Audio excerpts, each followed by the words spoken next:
그다음 이제 이 전력 인프라 관련해서 최근에 어제 실적 발표했죠. 이튼 코퍼레이션이랑 퀀타 서비스. 조금 질문이 있어서 이걸 한번 가져왔는데 실적 자체는 조금 부진한 부분이 확실히 있었습니다. 최근에 이런 전력 인프라 기업들이 거의 2년, 3년 연속 사실상 팬데믹 때부터 실적이 정말 좋게 계속해서 개선되던 이런 섹터였고 기업들이었는데 이번에 거의 뭐 좀 제가 봤을 땐 거의 처음입니다. 사실상 팬데믹 이후로. 이 가이던스랑 매출 자체가 조금씩 다 미스를 했더라고요. 이튼이나 퀀타나. 그래서 어제 주가가 소폭 하락했는데 이 실적이 조금 미스하고 다음 분기 가이던스도 살짝은 이 부진하게 내놓은 가장 큰 이유가 공급망 이슈가 엄청나게 큰 것 같습니다. 그러니까 공급 좀 부족을 계속 겪는 것 같고요. 그러니까 전력 수요는 넘쳐난다. 근데 공급을 좀 맞춰주기 어려운 환경인 것 같습니다. 일단 이 이튼의 전력이랑 여기 전력 그 인프라 사업이랑 항공우주 그런데 부품 만드는 사업 이게 메인 비즈니스인데 이쪽은 다 사상 최고 수주 잔고 기록했습니다. 수주 잔고 사상 최고 기록했다는 건 수요가 계속 있고 주문이 계속 들어온다는 건데 근데 좀 세부적으로 보면은 이 전력 사업은 정말 좋다고 합니다. 전력 사업 그래서 가이던스를 상향했는데 이게 연간 매출이 왜 유지되냐? 그러니까 항공우주 쪽은 보잉이 파업하다 보니까 그 여파로 항공우주 쪽 가이던스를 낮췄고요. 근데 전력 사업은 가이던스 계속 상향하고 있습니다. 특히 전력 사업 가이던스 왜 상향하냐? 데이터 센터 중심으로 전력 사업 신규 주문이 지금도 더 가속화되고 있다고 합니다. 그리고 현재 이 코멘트가 정말 흥미로웠는데 데이터 센터 관련해서 지금 이튼이 갖고 있는 수주 잔고를 현재 속도로 납품하면은 약 9년 동안 지속 가능하다 이런 이야기가 있더라고요. 그러니까 뭐 지금 주문하면 뭐 9년 뒤에 받는 건지 어쨌든 수주 잔고가 이 정도로 많이 쌓여 있고 할 일이 많다 이야기 나오고 있습니다. 그러니까 데이터 센터를 뭐 앞으로 9년 동안 더 짓겠다 뭐 이런 걸로도 해석할 수 있겠고요. 근데 이제 항공우주나 뭐 자동차 OEM, 뭐 전기차 비즈니스는 가이던스를 낮췄는데 그리고 보잉 파업이 조금 일시적 영향을 미치고 있습니다. 근데 어제 주가 조금 하락한 데에는 이 여파도 있을 것 같은데 캐펙스 지출을 늘리는 게 하이퍼스케일러만 늘리는 게 아닙니다. 이런 산업재 기업들도 하이퍼스케일러 기업들에서 워낙 주문이 많이 들어오다 보니까 생산량을 맞춰주기 위해 이런 산업 기업들도 다 공장 이제 증설을 위해 캐펙스 지출을 늘린다고 하는데 이 튼에서도 현재 워낙 전력 인프라 수요가 많아가지고 이 관련 시설을 더 늘려야 한다 이야기하며 캐펙스 늘린다 하고 그리고 여기서도 같은 이야기합니다.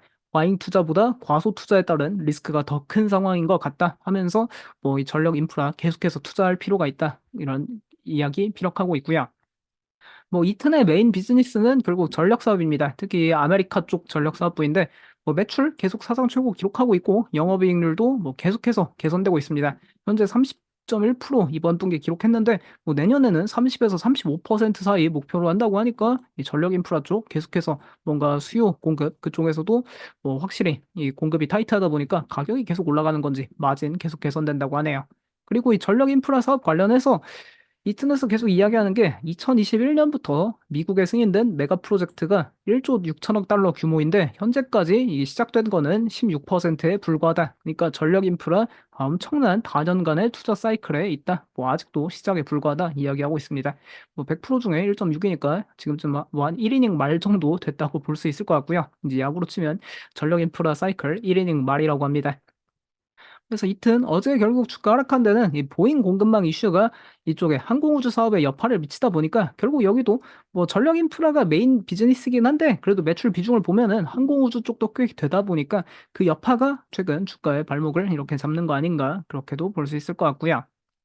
그다음에 이제 퀀타 서비스도 S&P 500에 원래 이제 지 버너바가 상장하기 전까지는 이튼, 퀀타, 허벨 이 정도가 이제 대표적인 그 전력 인프라 기업들이었는데 시가총액 순서대로 근데 이번에 어쨌든 퀀타도 같은 날 실적 발표를 했습니다. 근데 여기도 매출 가이던스를 맞추지 못했고 매출 가이던스를 또 하향 조정했는데 가장 큰 이유가 여기도 다 똑같습니다. 뭐 전력 인프라 사업은 괜찮은데 워낙 좀 여러 가지 사업을 하다 보니까 그 다른 사업도 가이던스가 좀 낮아졌더라고요. 특히 퀀타 하면은 뭐 전력 인프라 사업 절반 그리고 재생에너지 절반 그 나머지 절반 그러니까 이 전력 인프라 50%, 뭐 나머지 재생에너지 30%, 나머지 한 20%는 이제 전선 지중화 작업. 그러니까 유틸리티 기업들이 산불 안 나라고 전선 다 이제 산 아래 땅 밑으로 집어넣는 전선 지중화하는 비즈니스인데 이 전선 지중화 부분이 가이던스 조금 하향된 게 영향을 미치고 있고요.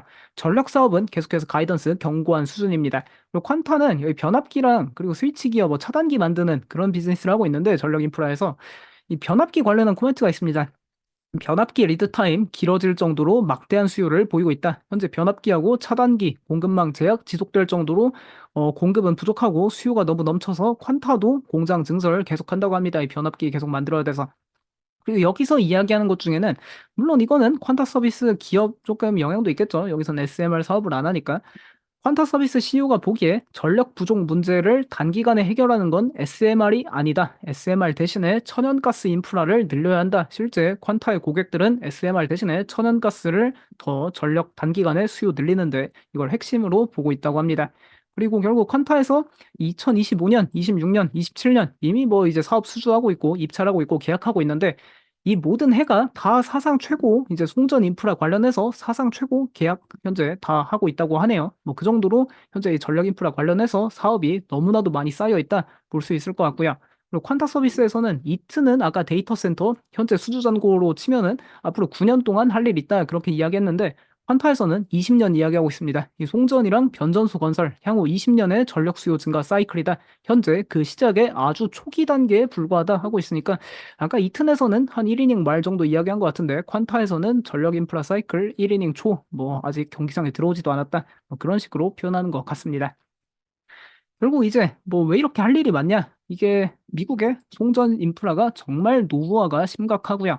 왜냐면 여기 다 세계대전 이후에 뭐 미국이 워낙 이제 발전했다 보니까 세계대전 당시에 그 당시 1950년대 그때 지어놓은 이제 송전 시설들 이게 시간이 너무 많이 흘러서 현재 이 송전 인프라 연한이 다 50년, 60년 이제 한 5년, 10년 뒤면은 다 80년, 70년, 80년 지나가는 건데 너무 오래돼 가지고 이게 조금 산불 위험도 있고 그리고 워낙 이게 전력 효율도 떨어지다 보니까 이거 다 교체해야 된다고 합니다. 그리고 이거 이제 미국에 점점 전력 이 수요도 많아지는데 이 송전 시설을 다 청정 에너지로 송전 시설 바꾸자 이야기하니까 이 청정 에너지라는 게 사실상 그 청정 에너지를 개발할 수 있는 지역이 몇 군데 없죠. 왜냐하면 이제 바람이 많이 분다던가 뭐 태양광이 쨍쨍한다던가 뭐 그런 이제 제약 조건이 있는데 그런 데서 생산한 에너지 다 이제 뭐 청정 에너지 송전 시설 미국 전역에 뿌려야 되니까 엄청나게 이거 송전 인프라 건설해야 된다. 뭐 그런 이야기 나오고 있습니다.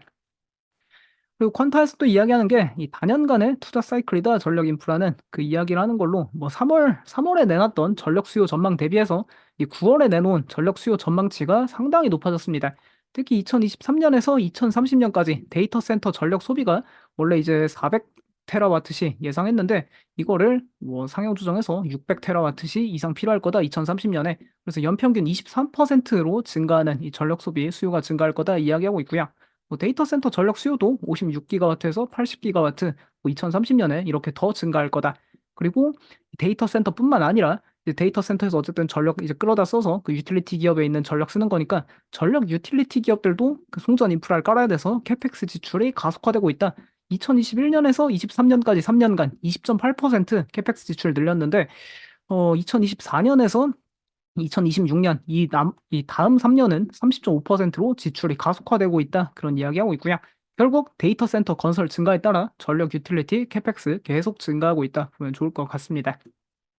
그래서 뭐 퀀타도 어제 이제 주가가 소폭 흔들린 거는 결국 가이던스랑 뭐 조금씩 실적에 못 미친 게 있고 했는데 결국 문제는 공급을 못 맞추고 있어서 문제인 겁니다. 수요는 넘쳐나는데 공급이 계속 제약적인 상황이다. 공장 아무리 빨리 늘릴라 해도 이게 좀 안 되니까 주가 소폭 하락한 거지. 방향성은 맞다. 보면 좋을 것 같고요.